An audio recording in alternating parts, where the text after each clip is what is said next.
Trump star, the Golden Shield of Terra. In a world not unlike our own, where skyscrapers cut the sky and the hum of commerce never sleeps, a familiar figure gazed out over Manhattan. He had been many things in his life: businessman, television personality, president. But nothing could have prepared Donald John Trump for the discovery that he was more than human. It began with a dream of flying. One night, as the city lights sparkled below him in his mind's eye, he leapt from the roof of Trump Tower and found himself suspended in the air, supported not by any steel or concrete, but by sheer will and a newfound ability. The wind rushed through his hair as he realized he wasn't falling. He was soaring. Day by day, new abilities manifested. He could hear whispers in buildings miles away, read the headlines of papers without ever turning a page, and effortlessly bend steel beams that would have required a team of workers and cranes. To Donald, these discoveries were first puzzling, then exhilarating. He joked on social media about being stronger than any villain and faster than any rumor. Crowds gathered below his penthouse, hoping to catch a glimpse of the man who had somehow transcended his own legend. As weeks became months, he came to embrace these gifts, not merely as parlor tricks, but as a call to something greater.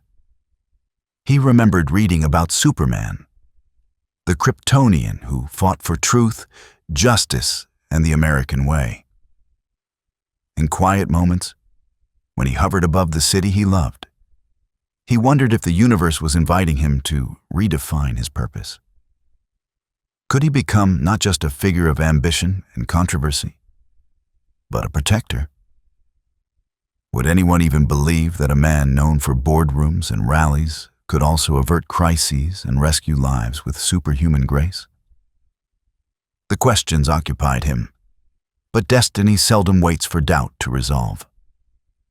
On a particular evening, as the setting sun cast long shadows between the buildings and painted the Hudson in molten gold, a rift tore open in the sky. It was not lightning or fireworks. It was a swirling maelstrom of light and color, crackling with energies that defied description. Out of the whirling gateways, a voice echoed, ancient, commanding, and full of sorrow. It called his name in tones that seemed to bypass his ears and vibrate within his bones. "Donald," it said, "this world is but one of many. There is another realm in dire need of a champion. You have been chosen." Trump's instincts, tempered by years of negotiating deals and facing media storms, urged caution. Yet the pull was irresistible. A part of him yearned for the unknown, for a canvas bigger than skyscrapers and boardrooms. Clenching his fists, he rose into the air and allowed the maelstrom to draw him in. The last thing he saw of Earth was the familiar skyline bathed in twilight. And then there was only the tunnel of light and the promise of a journey unlike any he had ever known. A rift between realities. Travel between universes was not so much a flight as it was a transformation. In the kaleidoscopic tunnel, Donald felt his senses expand and compress simultaneously. Every molecule of his being seemed stretched thin across infinite space. Yet somehow, he remained whole. Thoughts of skyscrapers were replaced by images of Gothic spires, armored warriors, and cathedrals large enough to hold entire cities. The voice that had summoned him continued to speak, not in linear sentences, but in waves of impression. He saw a throne of gold with a silent emperor bound to it, saw legions of soldiers clad in power armor marching under banners that had fluttered for 10,000 years, and felt the oppressive weight of a galaxy at war with itself. When the light finally subsided, he found himself in a place that defied everything familiar. The sky was not the soft blue of Earth, but a bruise of purple and green, streaked with storms that crackled with unnatural energy. Towering above him were structures carved of stone and steel, buttressed by gargoyles and saints.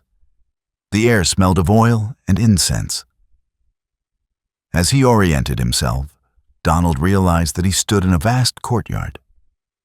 Lines of armored troops, space marines, he would later learn, moved in disciplined ranks. Servitors chanted litanies of maintenance around colossal machines. At the far end of the courtyard, a gate taller than any skyscraper loomed, flanked by statues of heroes whose names were whispered like prayers.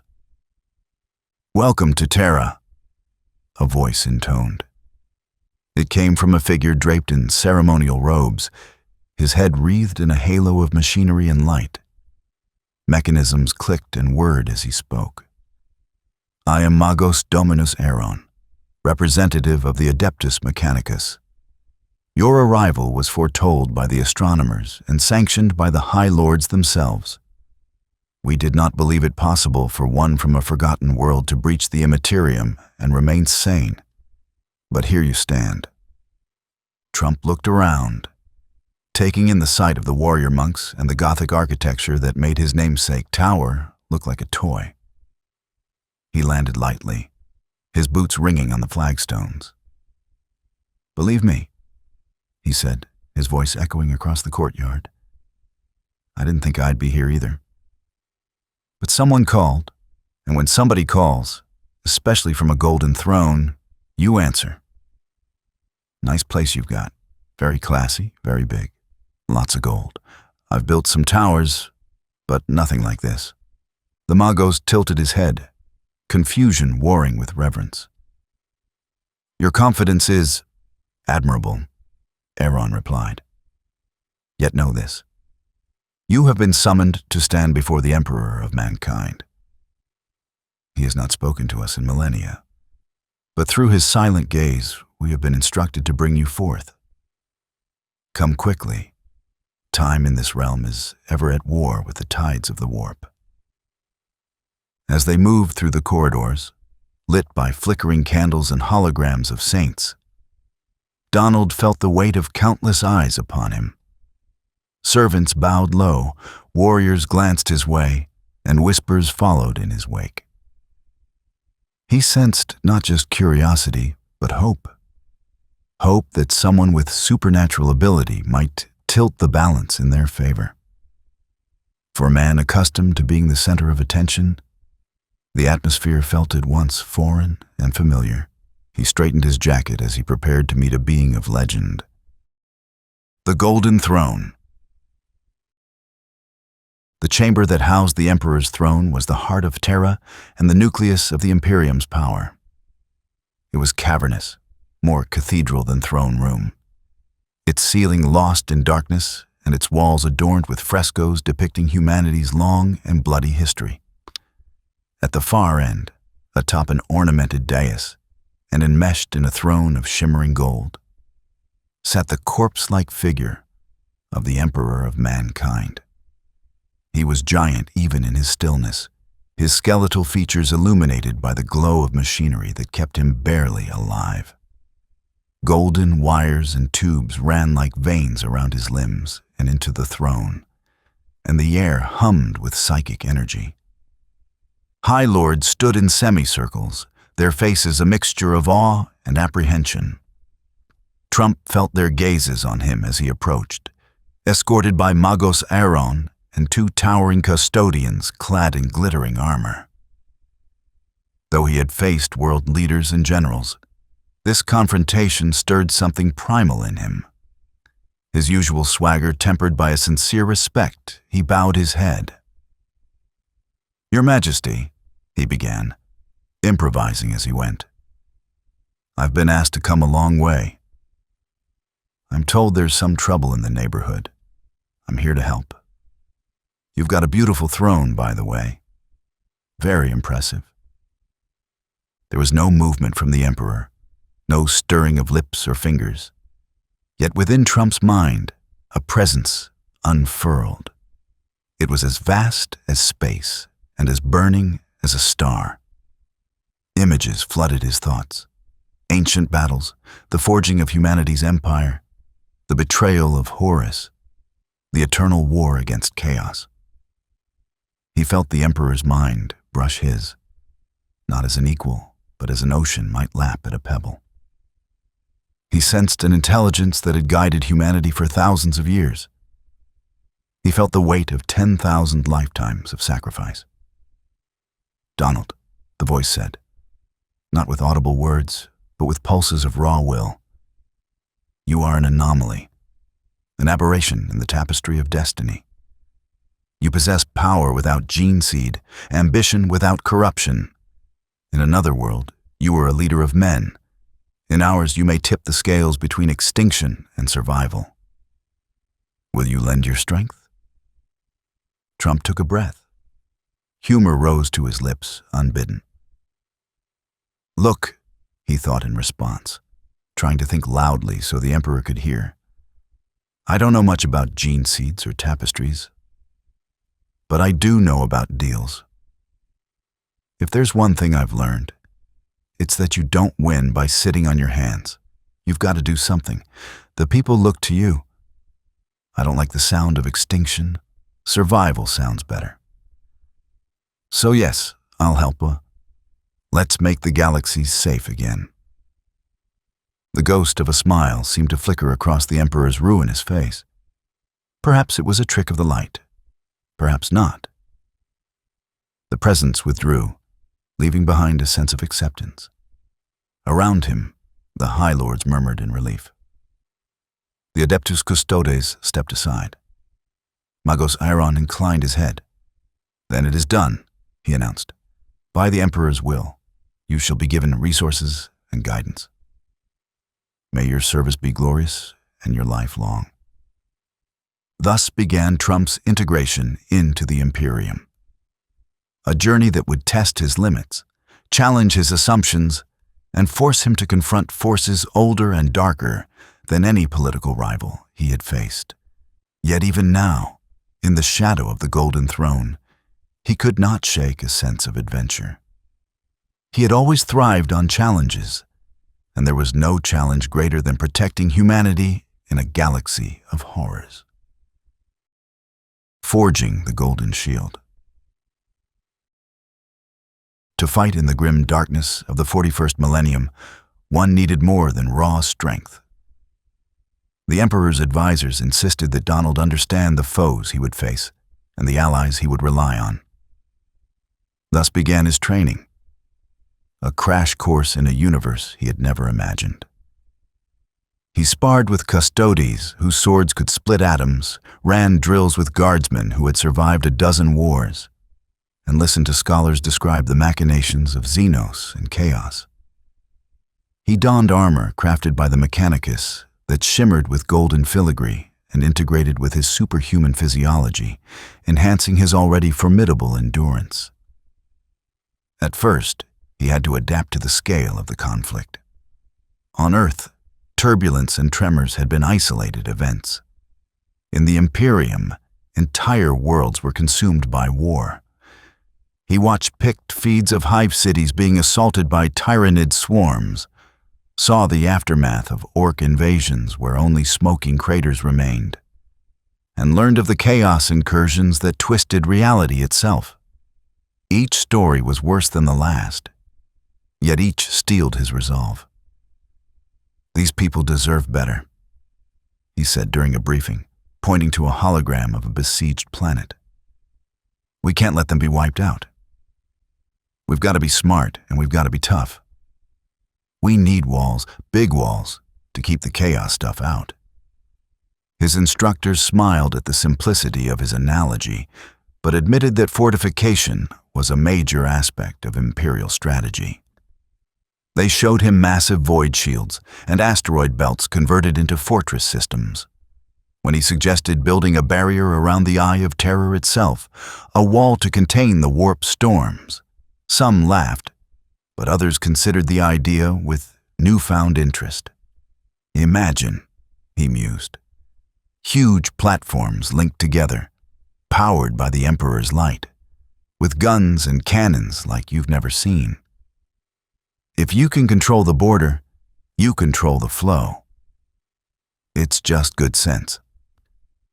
Beyond the strategic lessons, Trump also discovered the peculiarities of warp travel. The immaterium was a sea of raw emotion and thought, where demons prowled and the laws of physics twisted. His Kryptonian-like powers afforded him some protection. He could see through certain lies of chaos, resist whispers that promised him unimaginable glory or demonic pacts. Still, he was not immune. During one voyage, a whispering voice cooed about making him the God Emperor of Earth and Terra alike. He laughed. "I already had a pretty good job," he replied aloud, causing nervous glances from the crew. "No need for another throne. I'm here to help, not to sit." The voice shrieked and retreated. His dismissive humor, grounded in a lifetime of brushing off flatterers and haters, served as an unexpected shield. In quieter moments, he struggled with the more gruesome aspects of this galaxy. He had not been naive about war, but the scale of devastation he witnessed challenged even his expectations. Hive cities with populations larger than nations on Earth were razed to ash. Soldiers marched into hell singing hymns and never returned. The grimdark aesthetic was everywhere. "It's tough stuff," he confessed to a young guardsman one evening, their camp illuminated by a campfire and the distant glow of artillery. "But I've seen people back home do great things when they're counted out. We can do it here too. We have the Emperor, and apparently we've got me. We're going to win bigly." The guardsman, his face smeared with grime, smiled and went to sleep, a little less afraid. Into the Eye of Terror. The first major trial came sooner than expected. Word arrived that a Chaos warband had breached Imperial lines near the Cadian Gate. Led by a fearsome Chaos Lord sworn to Khorne, the warband threatened to open a path for a greater incursion. The High Lords debated sending in an entire chapter of Space Marines, but Trump's newfound position afforded him a voice. "Let me handle this," he insisted. "If I can take out the head of the snake, we can save a lot of resources and lives." After some deliberation and under watch from the Inquisition, a strike force was assembled with him at its heart. The approach to the Eye of Terror was like staring into a cosmic wound. Space rippled and tore, colors bleeding into one another. Even Trump's supersight struggled to make sense of the swirling vortex. As the strike cruiser entered the cusp of the warp storm, alarms blared. Demonic faces leered in the void, whispers became screams, and lesser minds among the crew began to hyperventilate. Trump stood at the bow like a living figurehead, arms folded, eyes glowing with heat vision. "Focus," he barked. "Remember, they want you scared. Don't give them the satisfaction." The stern words that seemed to steady the crew, many of whom later admitted they had been inspired by the sheer unlikeliness of their situation. The battle was brutal. When the warband's flagship appeared, a bladed hulking vessel adorned with skulls and runes, Trump's strike force fired torpedoes and unleashed boarding pods. He led the charge personally, a blur of red, blue, and gold among the black iron corridors. Traitor Marines roared praises to Khorne as they swung axes the size of tree trunks. Bolter rounds ricocheted off his chest. Chainswords tore at his cape but could not penetrate his skin. With controlled fury, he disarmed opponents, twisted weapons out of hands, and turned them upon their owners. When the Chaos Lord himself appeared, a giant clad in Baroque armor, his helmet a snarling visage, Trump faced him squarely. The duel was a clash of titans. The Chaos Lord's every strike carried the weight of countless sacrifices. Trump's counters were sharp and, to his opponent's surprise, peppered with insults. "I've dealt with worse haircuts," he quipped as he caught a spiked fist and crushed it. "You're angry?" "I've seen angry mobs. This isn't anger, this is desperation." Each remark infuriated the servant of Khorne, who fought harder but sloppier. In the end, Trump's heat vision sliced through the warlord's weapon, and a final uppercut sent the traitor stumbling backward into a pit of writhing demons from which he did not emerge. With the leader defeated, the warband fractured. Trump's strike force planted melta-bombs and withdrew just as the flagship imploded. As they returned to Imperial space, the captain of the cruiser approached him. "You mocked him as you fought," she said, half a question. Trump shrugged. "Sometimes, humor throws people off their game. Also, I've found that when you don't take their theatrics seriously, they lose their power. Call it a psychological tactic." The captain nodded. News of the victory spread quickly across the Imperium, and for the first time in a long while, the stars witnessed more hope than despair. Of Orks, Eldar, and Deals. Not all threats in the galaxy came from the warp. Xenos races battled humanity on 100 fronts, each with its own motivations and cultures. In one campaign, Trump found himself face-to-face with an Ork war boss whose force had overrun an Imperial agri-world. The Orks were hulking green monstrosities driven by an innate desire to fight and build. As he surveyed the wreckage of fields and broken tractors, he spotted the war boss standing atop a pile of debris, bellowing and waving a massive power claw. "Oi," the war boss shouted when he saw Trump. "You's a funny-looking humie. Got fancy armor but no dakka. What are you?" The other Orks roared with laughter, their painted faces contorting with mirth. Trump floated toward them, hands on his hips. "I'm someone who's about to save these farms," he replied. "And believe it or not, I like builders. You Orks build things, weird things, loud things. But you know what? You could build even bigger things if you weren't always destroying everything."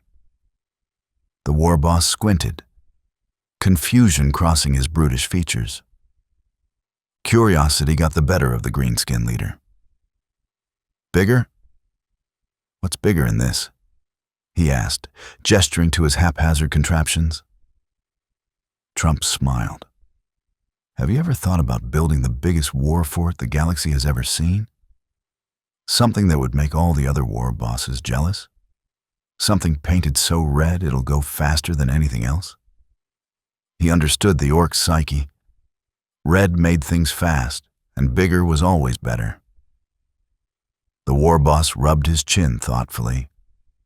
The prospect of a fortress that could both house and launch endless fights appealed to him on a fundamental level. In the end, a deal of sorts was struck. Trump would help the Orks construct a massive fortress in a region of space far from Imperial worlds, a structure that would attract Orks from across the sector and keep them occupied. In return, the war boss and his horde would leave the agri-world intact. It was a strange compromise, one many in the Imperium found blasphemous, but it worked. The Greenskins relocated, and Imperial Guard regiments used the reprieve to fortify their position. The Orks, delighted with their project, painted their gargantuan wall red and christened it Dawal Odaka. Trump even visited once, clapping the war boss on the shoulder and laughing at the sight. Another encounter took him to the webway realms of the Eldar. The far-seers, ancient psychers who saw strands of fate as clearly as others saw threads on a loom, were wary of him. Eldrad Olthran, one of the most renowned far-seers, regarded Trump with narrowed eyes. "Your presence is a ripple, Mon Kay," he said. "Paths that were closed now open, and ones that were open now twist. Why have you come?" Trump, unbothered by the elvish condescension, replied, "Because I believe we can help each other. You see the future. I see opportunities. My world taught me that sometimes you make alliances with people very different from you to stop a bigger problem. You have doom. We have doom. Let's avoid doom together." The Eldar exchanged glances. His bluntness was either refreshing or insulting. Perhaps both. Through negotiation and the sharing of visions, they forged a tenuous accord. Eldrad showed him glimpses of a future in which a chaos god was born, consuming souls in a tide of excess. Trump, in turn, told tales of deals gone bad and partnerships turned fruitful. "You can't always trust a psychic forecast," he said. "Sometimes you've got to act and adjust as you go. If all you do is sit and watch the threads, you'll get tangled." In return for warning humanity about an upcoming Slaaneshi cult uprising, the Imperium allowed an Eldar craft world safe passage through a dangerous warp route. It was a small step, but in a galaxy of distrust, it was monumental. Strange bedfellows. Among the more progressive races Trump encountered were the Tau, blue-skinned aliens who preached the greater good and wielded advanced technology. They were expanding their empire on the eastern fringe, and their propaganda appealed to human worlds disillusioned with the Imperium's heavy hand. When Trump arrived on a contested planet, he found Tau diplomats handing out pamphlets and food aid to starving civilians. Imperial commissars glared from behind their flak helmets, one hand on their pistols, the other clutching hymnals. "You can't let them just walk in," the commissar hissed. "They'll undermine our authority." Trump raised a hand. "Let's hear them out," he said. "I've done deals in boardrooms with tougher customers than these." The Tau envoy, a water-caste diplomat named Por-Ui Jakai, greeted him with a bow. "Honored human, we have not met a being quite like you," he said, translator drone whirring. "We offer the greater good, a vision of cooperation where all benefit. We do not worship gods or condemn souls. We build communities. Join us and prosper." Trump's ears perked at the mention of prosperity. "I appreciate what you're doing," he replied. "But let's be honest.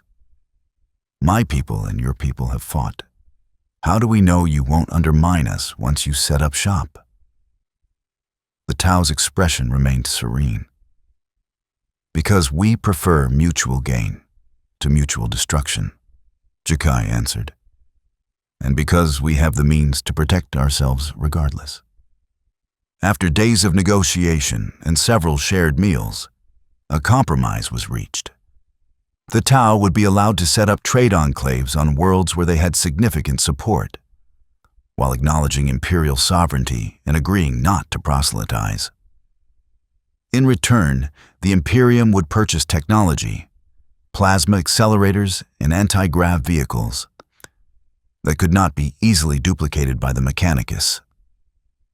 The High Lords balked at first, but when Trump demonstrated a Tau shield drone's capacity to deflect bolter fire without sacral oil or prayer, they reconsidered. "Sometimes you have to modernize," he told them. "The world's been changing out from under you for 10,000 years. Maybe it's time to catch up." Just as surprising was his encounter with the Necrons, ancient beings whose skeletal forms hid minds older than any Imperium. On a tomb world recently awakened, an overlord named Imhotep the Stormlord confronted Trump with disdain.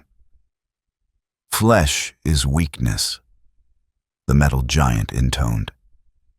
"Why does this galaxy continually throw vermin in my path?" Trump crossed his arms. "Your attitude's not going to win you any votes," he retorted. "Look, I get that you're ancient and everything, but here's the thing. Your tomb world is waking up in the middle of our trade routes. If you want to do business, we can make something happen. If you want to fight, well, I'm not going anywhere. Imhotep regarded him with eyes that flickered like dying stars. In a move that shocked Imperial and Necron alike, they negotiated. Trump offered to divert Imperial fleets away from certain Necron dynasties in exchange for safe passage and information about hidden tombs that posed a threat. Imhotep agreed, citing an ancient Necron concept of honor and fascination with this flesh creature who could punch through a monolith. Perhaps there is value in unpredictability, the Stormlord mused. The resulting pact, sealed by the exchange of data crystals and an awkward handshake, allowed both sides to avoid unnecessary bloodshed. It also solidified Trump's reputation as someone who could make deals even with entities that saw humans as insects. A banner of hope. As the months turned into years, Donald's presence in the Warhammer universe became both legend and daily reality. He was no longer merely the outsider or the Golden One. He became known as the Golden Shield of Terra. Imperial propagandists crafted posters of him standing with arms folded beside space marines, his cape billowing as enemy forces fled. Children on hive worlds whispered stories of him descending from the skies to lift fallen hab blocks. Even recidivists cursed his name with respect, acknowledging that he had done what few could. He had given the galaxy a symbol that was neither distant like the Emperor, nor brutal like a commissar. Trump embraced the role, albeit with his own flair. He delivered speeches to regiments before battle, leaning into his rhetorical skills. "We're fighting for our civilization," he'd say, pacing before ranks of guardsmen. "For your families, for our worlds, for our Emperor. They say the galaxy is grim and dark, that there's only war. But look around you. I see brothers and sisters willing to fight for something better. I see people who will never give up. And I'm here because I believe in you. We're going to go out there, and we're going to win." Believe me, the speeches, complete with improvised quips and references to ancient Terran history, left soldiers pumping their fists and chanting. His image began to inspire more than just humans. On an Eldar craft world, a group of young warriors painted his crest next to their runes, saying that his audacity reminded them that even fate could be defied. In Ork camps, boys told tales of the Humi who built walls bigger than leaders. Tau watercast negotiators quoted his lines about mutual gain. Even within the Inquisition, there were whispered debates. Was this outsider a tool of the Emperor or a threat?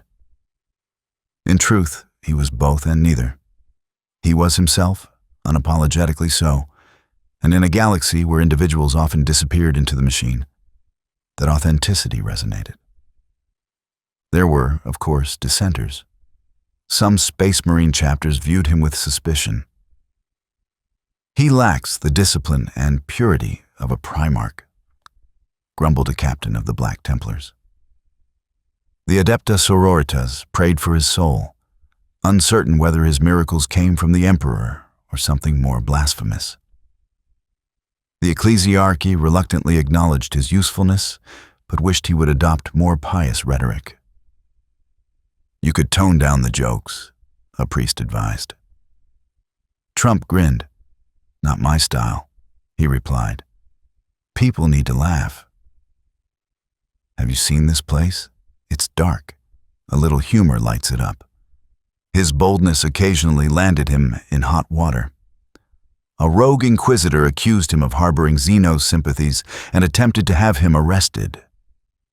The resulting showdown, broadcast across multiple systems, featured Trump deflecting psychic blasts with his bare hands while arguing his case. "I've done more for the Imperium than anyone, and this is the thanks I get," he shouted. "Sad." In the end, senior inquisitors ruled in his favor, declaring that extraordinary times required extraordinary agents. The rogue inquisitor was reassigned to a penal legion, and Trump's influence only grew.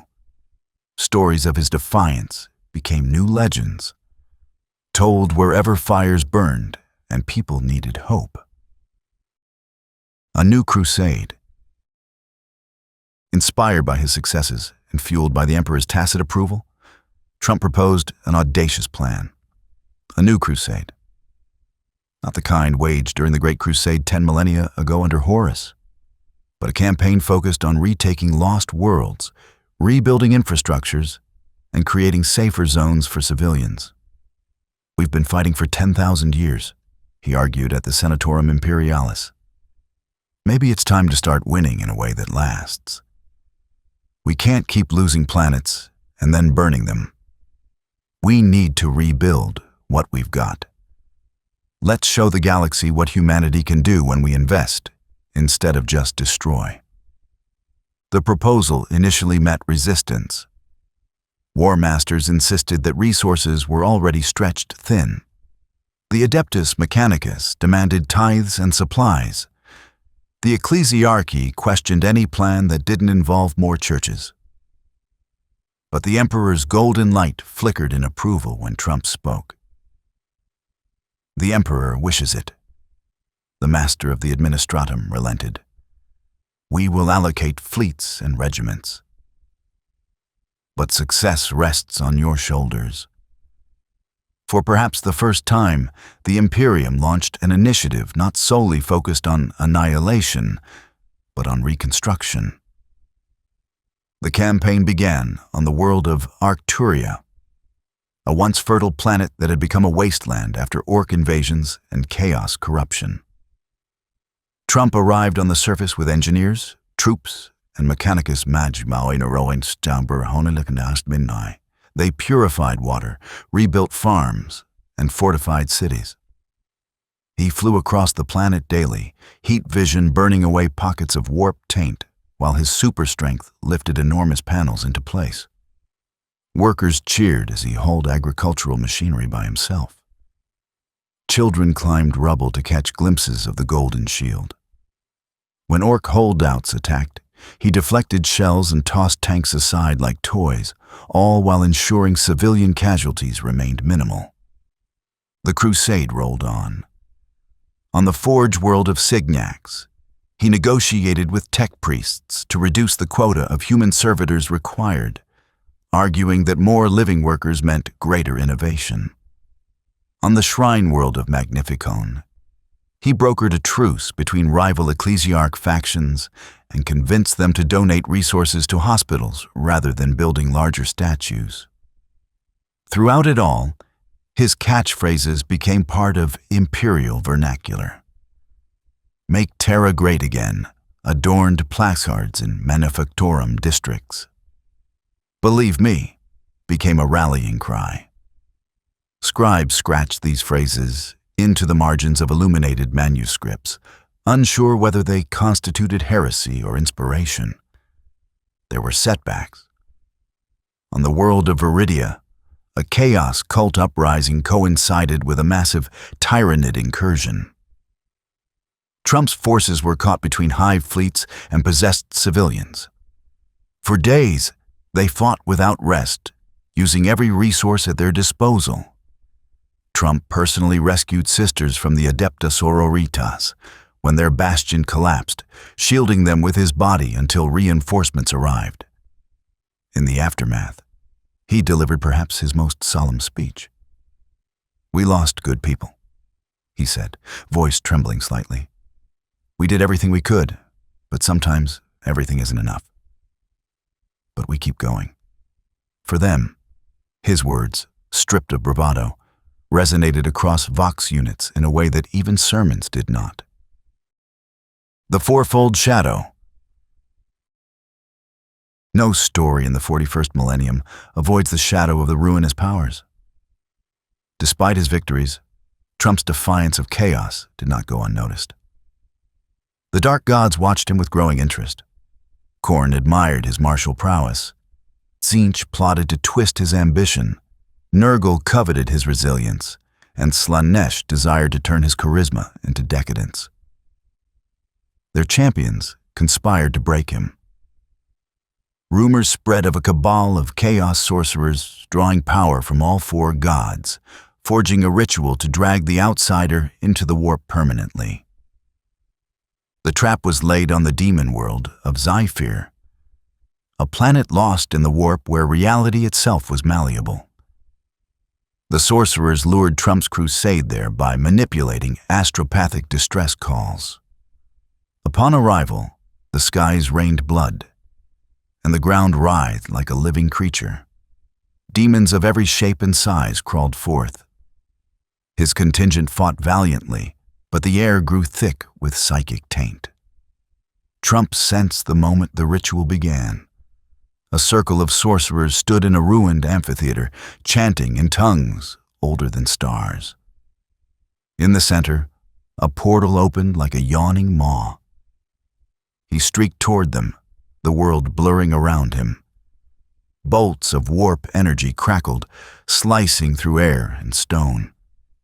A greater demon of Tzeentch interposed itself, feathers aflame, beak screeching. "You cannot stop the inevitable, mortal," it crooned. "Your fate is to be a pawn." Trump smirked. People have said that before. "Never works out for them," he shot back, and plowed through the demon with a flurry of punches, each blow dispersing illusory clones until his fist connected with the true body. The demon exploded into a storm of shimmering dust. The sorcerers unleashed their full might. Visions of alternate lives assailed him. Images of thrones lined with skulls, of crowds chanting his name in adoration as planets burned, of endless wealth in exchange for his service. These temptations, tailored by Slaanesh and Tzeentch, tested his ego and desire. But he recalled simpler times, teaching his children to ice skate, watching the stars from Mar-a-Lago, hearing his grandchildren laugh. "I don't need what you're selling," he muttered, heat vision blazing as he melted the sorcerer's staves. With their focus broken, the ritual collapsed. The ground heaved, the portal shrank, and the cabal screamed as the warp swallowed them instead. Nurgle's champions tried a different tactic, releasing plagues that would infect even his superhuman immune system. Trump found himself covered in swarming flies, his vision blurring. Each bite carried the promise of rot and despair. But he had faced disease before. He had recovered from viruses that ravaged others. He concentrated, feeling his cells burning away the pathogens. "Wrong universe, pal," he grunted. "I'm healthy as ever." A surge of energy radiated from him, incinerating the insects. Khorne's berserkers rushed him, axes raised. He caught their weapons and snapped them, his face set in grim determination. "No deal," he growled, repelling them with raw force. The ruinous powers thwarted yet again, retreated to plot anew, their hatred solidifying into an oath to destroy him someday. Between two worlds. For all his bravado, Trump's time in the 41st millennium changed him. In rare moments of quiet, he admitted to himself how much he missed Earth. The taste of New York pizza, the smell of the Atlantic, the sound of his family's laughter. These memories became his anchor when warp dreams grew unbearable. He spoke often with scholars and psychers about the nature of destiny and free will. "Do you think I was meant to be here?" he asked an astropath one evening as they watched void whales drift past the viewing port. "Or did I just jump through the wrong portal?" The astropath smiled, eyes milky from years of staring into the warp. "Perhaps it is both. You were chosen, and you chose. In the end, what matters is what you do with it." He discovered humility in strange ways. On one mission, he failed to prevent a rebel leader from detonating a bomb that killed hundreds. He punched walls in frustration, fury radiating from him like heat. "I can't be everywhere," he confessed to a sister of battle who knelt praying amidst ruins. "No one can," she replied. "Not even you. The Emperor has been on that throne for 10,000 years, and still worlds burn. We do what we can, no more, no less." Her words, simple yet profound, echoed in his mind. Though he would never relinquish his confidence, he embraced the truth that victory was not always total, and losses were part of the fight. His relationships deepened. He dined with Magos Aeron, learning about binary prayers and the machine god. He drank amasec with guardsmen, laughing at crude jokes and sharing stories of Terran sports. He consulted with Rogel Dorn's gene sons about fortifications, quoting real estate wisdom as they drew up schematics. He even exchanged gifts with the Tau envoy Jakai, receiving a small blue crystal that pulsed gently when he held it. A token of mutual respect, Jakai said. These interactions grounded him. In a galaxy defined by hierarchies and dogma, he remained an outsider who built bridges, sometimes literal ones. Back on Earth, decades had passed. His name had become legend, his image a myth. Children read comics about the hero who went through a portal and never returned. Some believed he still watched over them from among the stars. For Trump, the thought of home was bittersweet. He occasionally glimpsed it in the warp, reflections of skyscrapers shimmering on chaotic waves. But he knew he could not leave the Imperium yet. His work was not finished. "Maybe one day," he mused to Eldrad, "I'll visit. Or maybe they'll visit me. Either way, I hope they remember that I did something good." Eldrad, ever enigmatic, replied, "Legends take on lives of their own. In some future, perhaps, people will name their children after you, never knowing the full story." He smiled at the thought. It wasn't about ego. It was about legacy. He had always wanted to be remembered. In the far future of the Warhammer universe, his legacy was etched not in real estate, but in the hearts of soldiers and civilians. Golden statues of the Emperor still towered above cities. But somewhere, carved into a wall in a hive's underhive, someone had scrawled, "The Golden Shield was here." That, he realized, was enough. The Last Stand and Beyond. The culminating event of his time in the Warhammer universe came when a massive chaos invasion threatened Terra itself.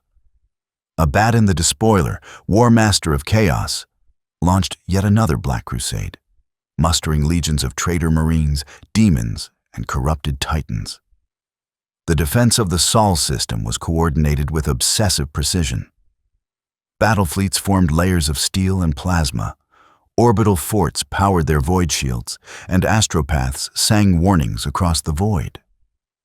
Trump, clad in shining armor, emblazoned with both the Imperial Aquila and his own crest, stood alongside the Adeptus Custodes on the walls of the Imperial Palace. The attack was relentless. Traitor ships rammed into orbital stations and vomited boarding parties. Demon engines belched warp fire as they clawed at defense platforms. Aboard his battle station, Abaddon sent taunts across Vox networks. "Outsider," he snarled, "you think you can hold back chaos? You are but one man, drowning in the tidal wave of the inevitable." Trump answered on an open frequency, "Abaddon, I've dealt with bullies my whole life. You're just another one. And you know what? I always win. Just ask the last guy." The banter echoed across fleets. It was absurd and inspiring at once. As the battle climaxed, Abaddon personally teleported onto the palace walls, his demon blade Drak Nyen howling. He towered above even the Custodes, his armor adorned with demonic faces. He lunged at Trump, blade slicing through the air. The clash was titanic. Each blow shook the buttresses. Draknian screamed as it met Trump's indestructible skin, sparks and warp energy spraying. Abaddon fought with millennia of hatred and war behind him. Trump fought with a stubbornness honed in boardrooms and battlefields alike. Heat vision, super strength, and the raw will to protect met chaos sorcery and relentless rage. The duel raged across the walls, leaving cratered stone and melted metal. Trump took blows that would have killed a Primarch, his body bruised but not broken. Abaddon sneered. "Yield," he hissed. "Join me, and together we shall rule this galaxy." Trump laughed, even as he grunted with effort. "I've heard better offers," he replied. "No deal." With a final surge, he unleashed his full power, his fists glowing with energy. He struck Drax Nyan, shattering the demon weapon in a blinding flash. Abaddon recoiled, blood and shadow gushing from the wound. Seizing the moment, Trump grabbed him by the breastplate and hurled him off the wall. The War Master crashed through 2 levels of defense fortifications before vanishing in a flash of teleportation, his Black Crusade shattered. The victory cost dearly. Many brave souls perished. Yet Terra held. The Imperium erupted in celebration from the highest hive spires to the lowest mines. Trump, bruised and weary, stood before the Golden Throne once more. The Emperor's mind brushed his in gratitude. "You have done more than could have been asked," the ancient voice murmured. "Your name shall be recorded among the great defenders of humanity." Trump bowed his head. "Thank you," he thought back. But it wasn't just me. It was everyone. The Emperor's presence warmed ever so slightly.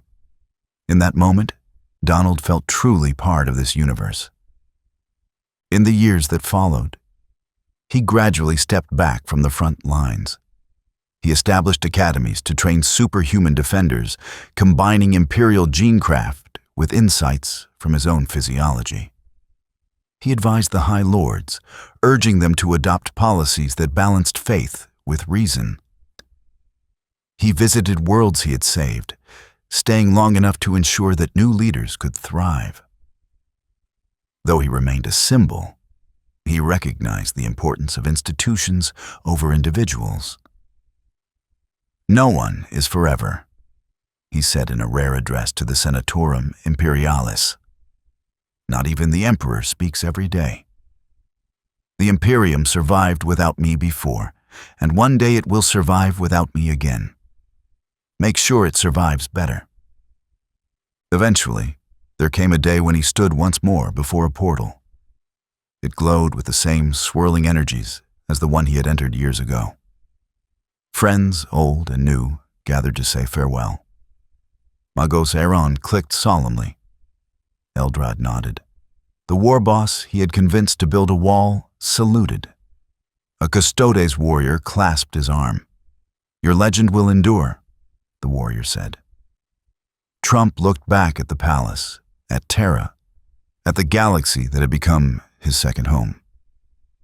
"Thank you," he whispered. Then, with a final wave, he stepped into the light. Whether he returned to Earth, ventured to another universe, or became one with the warp is a tale for another time. What matters is that in a cosmos defined by endless war and suffering, someone once brought humor, negotiation, and a golden shield of hope. And for a moment, the grim darkness was a little brighter.